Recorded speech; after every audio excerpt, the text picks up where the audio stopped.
Very interesting ang farming na ito. Malaki po ang nakataya rito. Hindi lang doon sa nagkakagusto, kung hindi doon sa talagang una pa man may idea na. Una kasi kain lang eh. Eh ngayon, nakita ko industriya talaga malaki for business purposes. Sabi ko, for every 100 ducklings, it's like you have some of 15K. Talaga? Yes, sir. Baka Binulong mo yun pero narinig ng ating mga kababayan. Really?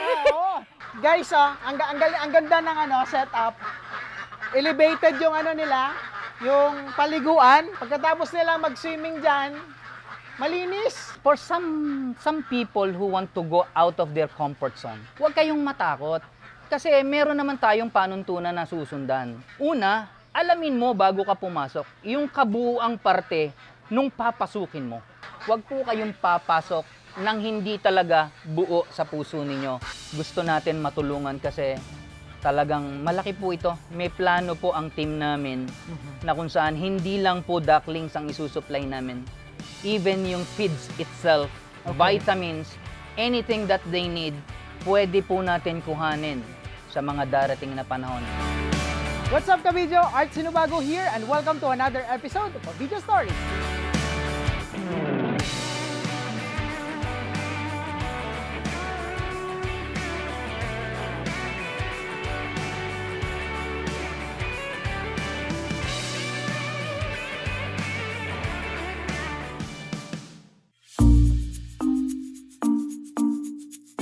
What's up mga kabidyo? Kamusta po kayo? For today's video, nandito tayo ngayon sa Barangay Dampul First sa bayan po ng Pulilan, sa lalawigan po ng Bulacan na kung saan ating bibisitahin ang Zack Pekin Backyard Farm. Ating aalamin ang diskarte, management at mga paraan ng pag-aalaga ng Peking ducks. At the same time, kikilalanin po natin ang matagumpay na may-ari dito. Let's go! Hi, hello sir! Hello, sir. Good morning! Come in. Can I come in? Yeah, sure. Yeah. Good All morning, right. sir. Good morning. Good morning. Yes, sir. Bago po ang lahat, sir, magpakilala po muna tayo sa ating mga ka-video. My name is Rodrigo Cruz Manuel, and I am a dental technician by profession and lab owner of Rod Dental Laboratory for 27 years, and then still existing. And on the side po itong ating pagpe-Peking duck, and I found out na it's a huge industry where some of the farmers also is making on their own. You mentioned you are a dental technologist. Okay. So, ano yung ginagawa nun? Para malaman lang ng mga kababayan natin. Kasi nasanay tayo, dentist, dental technology. May ganun din pala. Yes, sir. Oo. Yes, sir. Ano ginagawa nun? Actually, we're on the technical side ng dentista o ng clinical side naman ng dentist. So sa construction, kami po yung manufacturer. We called us the manufacturer, and at the same time, we classify ourselves as contractor. Okay. That's how they categorize our among the industry we're going to and heading to. Ito nga yung nakatap tayo sa dental business. Kasama na dyan yung ating doctors na dentist, the hygienist, and then the dental technologist. A Yes. composition of three. Ano usually ginagawa nyo, sir? Parang kayo yung nagmamanufacture ng mga retainer, braces, ganun ba yun? Not only that, primarily, dun sa crown and bridge na tinatawag, or even they called it porcelain. We called it porcelain crowns. So technically, ang crowns kasi, this is how we classified it. This is a fixed restoration. Yes. Ito yung mga crowns. Yes. Pagdating naman sa removables, ito naman po yung mga ginagawa na kung saan lahat tanggal, kabit. Ito nga kaya tinawag by the word removable. So, Mapustiso. exactly. Sorry sir ha. Medyo Naalala ko tuloy yung lola ko nung panahon niya, na sabi niya, ang kwento niya, sumisipol daw siya habang nagtututbrush. Yung pala pustiso yung tinututbrush niya. Sir, nandito tayo ngayon sa inyong farm, no? Tinawag niyong Zack Farm. Bakit, Yes, sir? Actually, a word or a name Zack is not really belongs to me. Anak ko po ito, he's only 8, turning 9 by July. On July. So, sabi ko, kailangan as early as, bata, i-mold din na natin siya the way we want them to be. Okay. That is why, as a man now and as a father, sabi ko, gusto ko, train ko yung anak ko kung papaano ako, kung ano yung gusto ko na makabubuti sa kanya. Kasi bilang tatay, hindi mo na sila iisipin kung alam mo na kahit humina ka pa, especially my age now, I'm 55. So sabi ko, kailangan mulat sila. Kaya as early as now, sabi ko, anak, come with me and go with daddy wherever he is going so that you will know exactly what mga whereabouts ni daddy. Yes, sir. So, yun, nakita ko natuwa naman siya, lalo na nagrenta kami ng poultry somewhere in Calantipe or in Baliwag area. Yun, doon nag-start yung malaking idea nung sabi ko, laki pala itong industriya na ito. So, nung una kasi kain lang eh. Ngayon, nakita ko industriya talaga malaki for business purposes. Yes. Kaya sabi ko, hindi ito pwedeng matigil dito. And siguro later, sir, meron akong i-impart na tao behind this, no? Dahil meron siyang goal and at the same time nagkaroon din ako ng goal. So gusto naming mag-collab at ang makikinabang dito. Sabi ko nga, mawala man ako, mawala man siya kasi nasa age na rin naman kami. Yung mga tao na gustong ma-involve dito, sila talaga yung makikinabang. Okay. Yung future nitong pinag-uusapan natin. Okay. Sir, kayo sir, no, personally, ano yung pinaka-purpose that how or why you established this Peking duck farm? Well, ultimately, sabi ko nga kanina, nung una kain lang ang gusto eh. Ngayon nakita ko yung pwede palang i-business. Kasi ang tiningnan ko rito in a small scale, like, meron tayo. At sabi ko, for every 100 ducklings, sabi ko, you have some of, 15K. Talaga? Yes, sir. Baka Binulong mo yun, pero narinig ng ating mga kababayan. Really? Oo. Kasi we are wired. Oh, sorry! Sorry, Yeah. sabi ko. This is my first time. Sorry, viewers. Yeah. Pero you can also mention. So, for every duckling, it is around 120 to 150. Depende sa days old nila. Let's say for 3 days, we have at least 120 the very least. Okay. So, we have 150 for a week old. Could you imagine week old? A size of this, may 150 ka na. So, if you have at least may 300 minimum layers ka. Sabihin mo na lang na every week may 200 ka. Or may 300 ka. Natutulog ka, may tumatain ng pera dyan sa likod mo. Nagbi-business ako dito sa building na ito. May tumatain ng pera dyan. Nice. Sino ang may ayaw na may tumatain ng pera dun sa likuran mo? In other words, nangingitlog. Sir, ilan po ba ang ninyo dito? Breeders po ninyo? As of now? Yes, as of now, around 300 something. Ilan ang babae, ilan ang lalaki? Around 280 po yung Marami akong lalaki, I'm sorry kasi meron akong goal. Ang goal, kaya medyo marami yung lalaki. Sa iba kasi sir, bigyan ko lang ng emphasis ito. Yes, sir. For some, ang gusto kasi, yung ratio ng itik. 1 or 2 males for every 10 female. Okay. Actually, yung iba, sir, 70-30. 3 males and 7 females. Actually, ako nag-extend pa up to 35%. Kasi ang tingin ko doon, ano bang goal ko? Kasi kung gusto mo lang mangitlog, actually, even without male, they can lay egg. Okay. Because of the feeds. Okay. Now, ang goal ko kasi is gumawa ng ducklings o makaproduce ng ducklings. All we need to do is put some of the males na kung saan hindi naman disturb yung behavior ng female. Kasi alam naman natin yung mating. Pag masyadong sobra naman ang dami, kahit gusto mo pa yan na mangitlog, dahil disturb sila, hindi rin yan mangingitlog. Ngayon, ilagay natin sa ratio na, sabi mo na yung 30. Some as what you said, merong 30. So I also use 30%, actually 33%. Nakita ko doon yung productivity pagdating doon sa tinatawag na na fertile, yung egg mo. Fertility, Yung yes. fertility niyan. Okay. So malaki ang chance mo na makahatch ka ng marami dahil ang goal ko duckling. For now. Okay, ducklings. So sir, you mentioned you have 300, no? So every day po ba sir nakakapulot kayo ng eggs dito? Yeah, 200 plus. 200 plus. Yeah. Okay, so meaning you produce 200 plus eggs every day. Yeah. Okay. Then ini-incubate niyo po 'yan, sinasalang niyo na po 'yon. No, kinokulate natin sila on a everyday on a daily basis, no? So after 5 to 6 days, ayun, ini-incubate na natin sila. I use some of the incubators especially dun sa back part.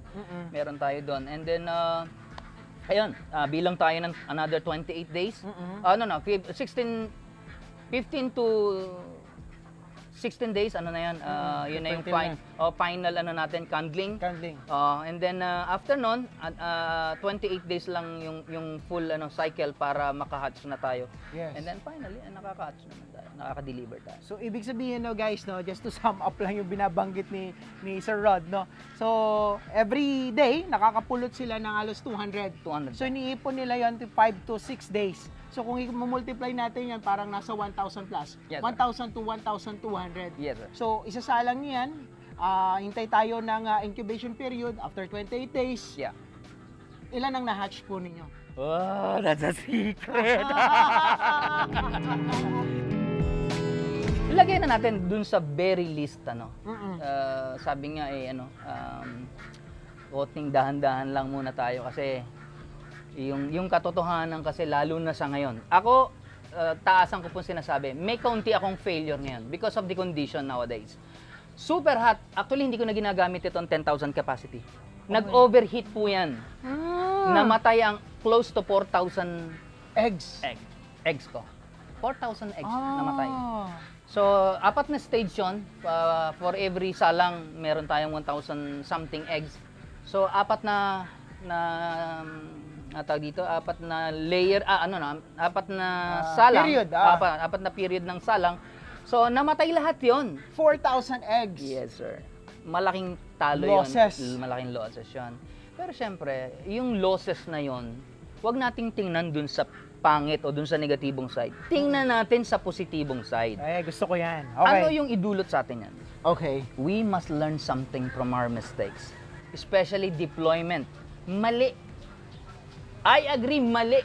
Kasi, look, may ceiling, walang ceiling. It contribute yung mismong heat from the roof, it goes there. Masasense nung ating nung ating makinarya. Okay. So nag-contribute po dun sa loob. Tuwan-tuwa ako, sir. Could you imagine? 9:30 in the morning, nilagay ko sa table hatch. Okay. That is my first time.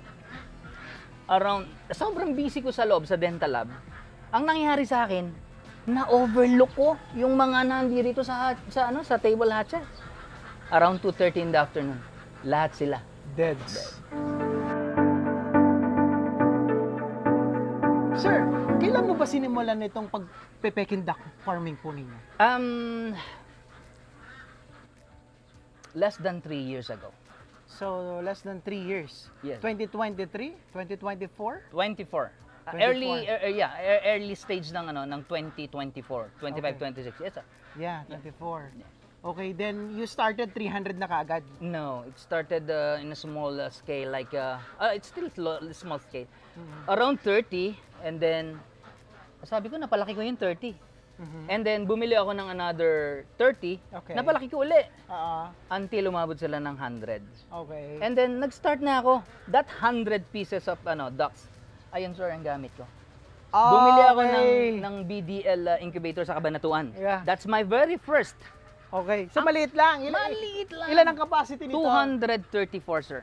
234 Yeah, lang. 234. Okay. So, by the time, hindi yun nagkasya, sir. Hindi nagkasya.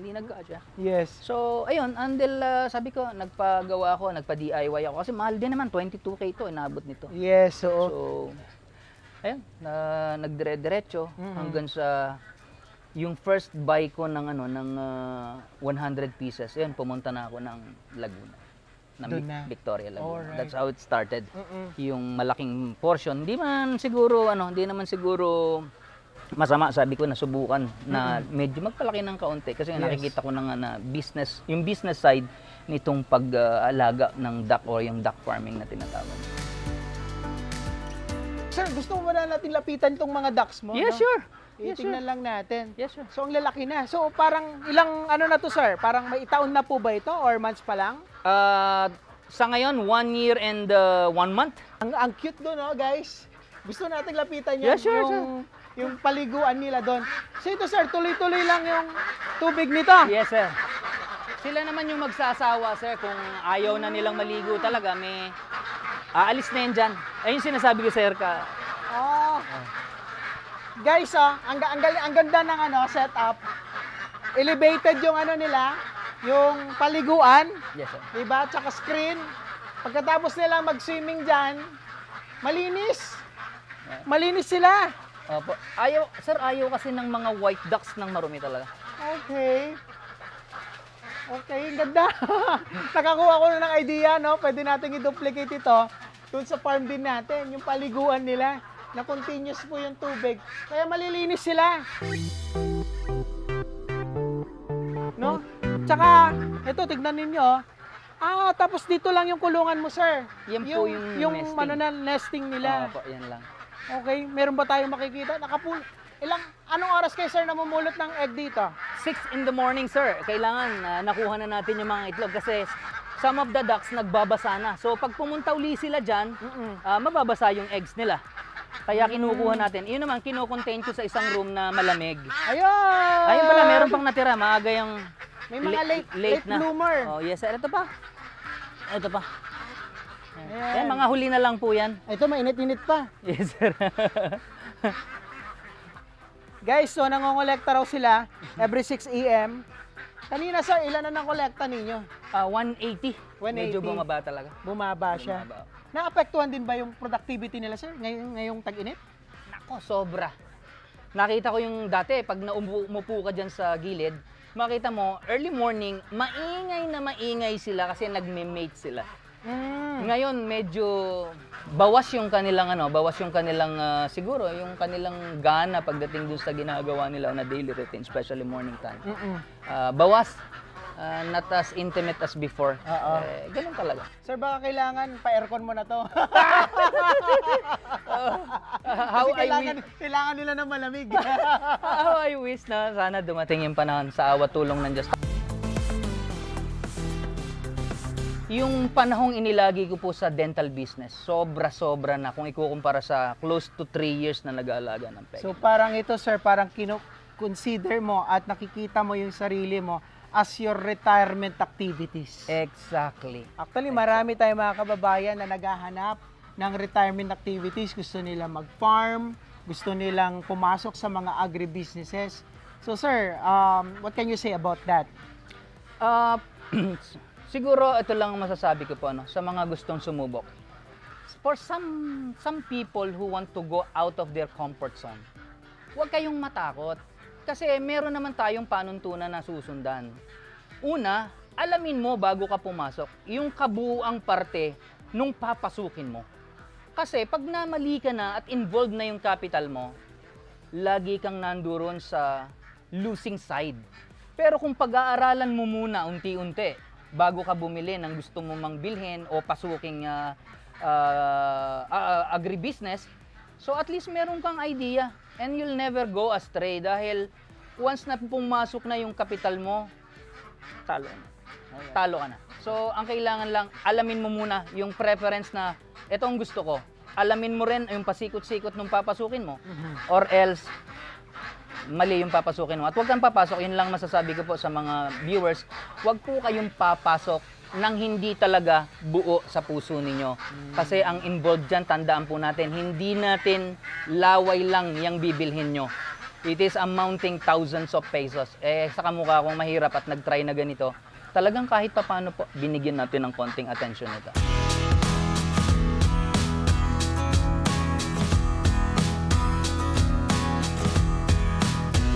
Ganitong scale na ginagawa nyo ngayon, nung nagsisimula kayo, how much you invested for this kind of business?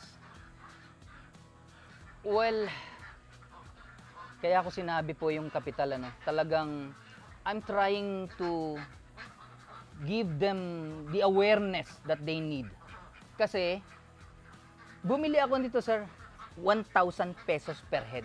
Victoria Laguna. He is so famous somewhere in Victoria. So 1,000 pesos per head yung isang breeder? Yeah. Babae lang yan? No, even male and female, same amount, Okay. 1,000. Ano yan? Ilang buwan na yon? Sabi nila sa akin, 5.5 daw. Ready to lay. Ang tawag po doon, RTL. Yeah. And I found out, sir, nagpakain pa po ako ng 2.5 months bago po ng itlog. Actually, sir, binabanggit nila yan, 5 to 6 months talagang mangingitlog na. Yeah. But again, may kabyat. Okay. It depends on the management na ginagawa po ninyo. Siguro, sir, yung sinasabi nyo na delay kayo ng 2 months. Yeah. because of that. So dahil Probably. nagpa-practice pa kayo eh. Yeah, probably. Inaaral nyo pa po. And then, Ayun, until na nag-unti-unti, common may guided naman ako nung nasa likod ko na tao dahil marunong siya sa itik. So, unti-unti na-impart niya sa akin yung traditional way na ginagawa nila in terms of propagating the Itik Pinas and other itik brand na meron sila. Sabi ko, can we use that method dito sa Peking duck? Unti-unti namin inadapt yon dito sa Peking duck. At nakita ko, nag-produce naman ng mabuti, ng maganda.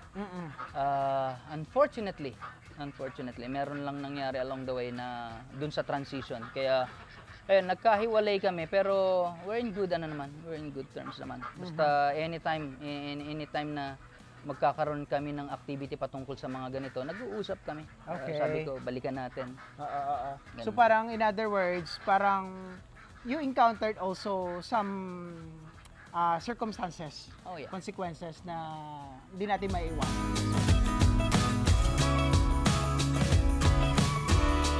Sir, sa ilang years, no? Parang 2.5 years or Less more, than- more or less, Yes, sir. may mga encountered ano pa ba kayo dito? Problems? Lesson learned? Well, lesson learned. Dahil nga yung sinasabi kong kahandaan, yung kakulangan ko pagdating dun sa oras at personal na pagkalinga dito sa mga ducks natin. Siguro yun yung kailangan ko pang i-enhance dahil I have 2 people who work on this.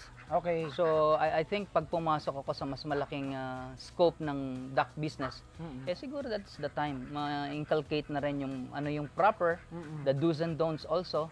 Hoping na mag-contribute yon para dun sa success na tinatawag ng anumang business, particular in duck farming. Okay. So parang yung parang pinaka-notable sir na problema na na-encounter mo dito. Ito yung nagdaang yung pag-ship ng panahon from Malamig. nakaraang lamig and then unti-unti uminit. Ayun, medyo nagkaroon po sila ng pagtamblay, pagkawala ng gana sa kain. Saka decrease ng production. Yes, nagkaroon ng decrease o bumaba yung production natin sa eggs.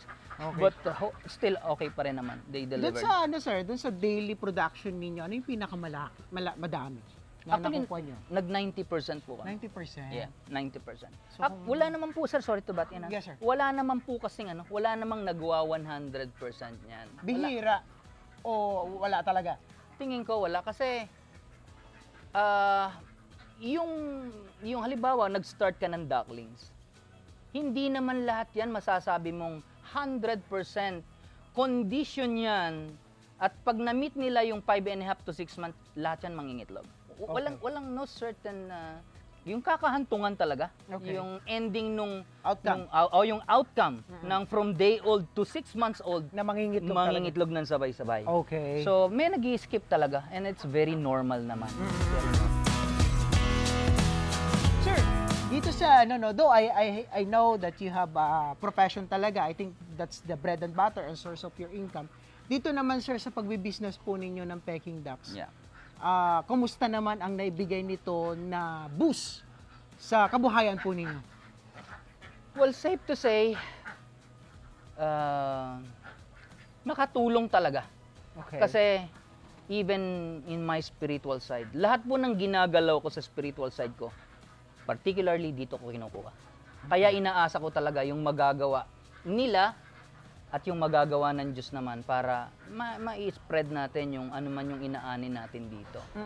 Kasi confined na po talaga yung laboratory, particular doon sa mga kailangang gastusin o ang ating may bahay na po ang nangangalaga ng totoong business ng rod dental. Okay. Pero particular dito sa duck business na ito, tell you honestly, dito ko talaga kinukuha.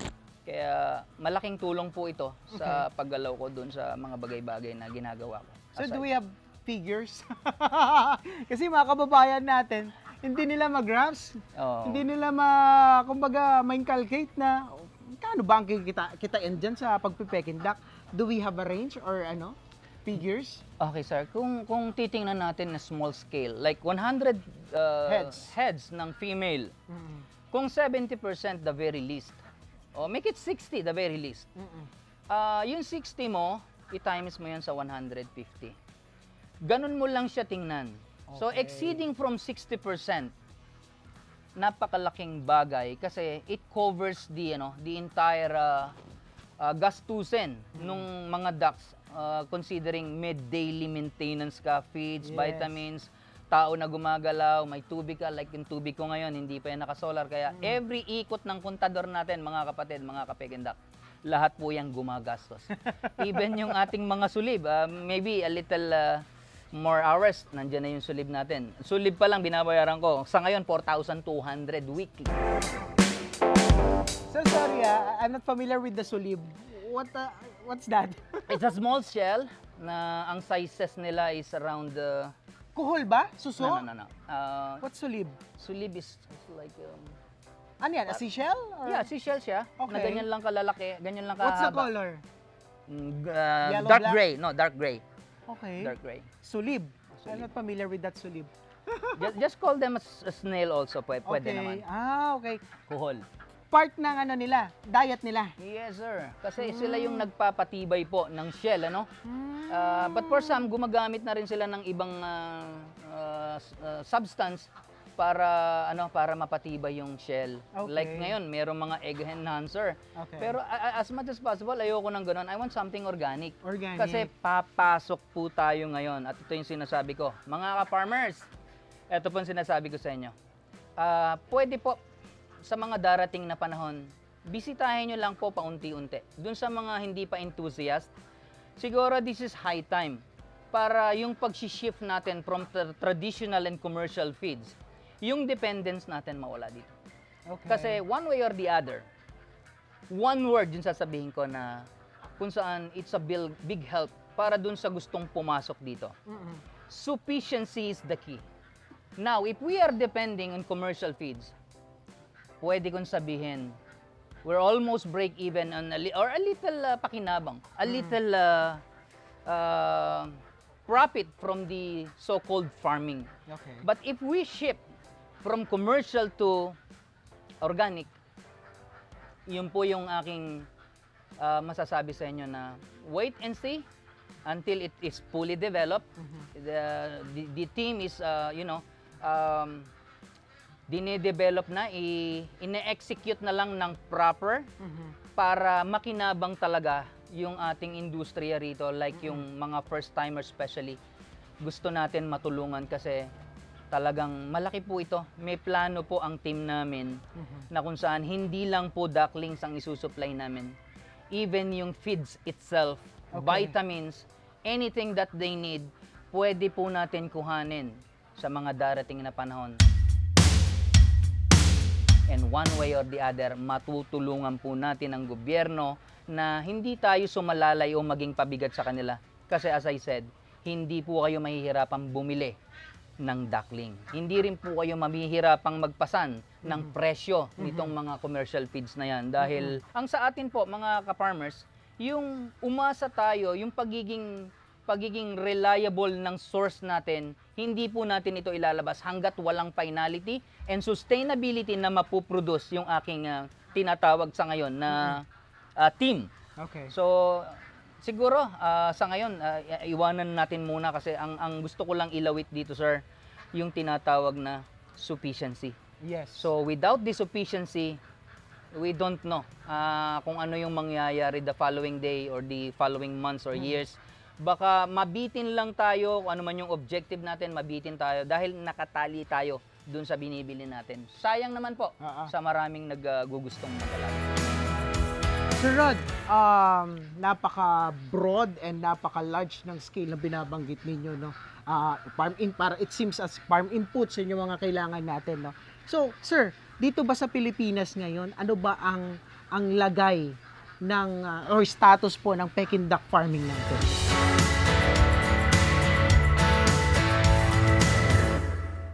Sir, parang you're mentioning itong mga produce po ninyo, may buyer na kayo, may kumukuha na.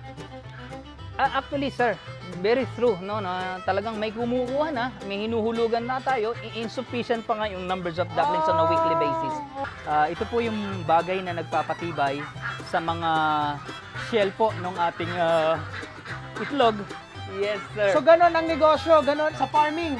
Kailangan handa ka sa risk.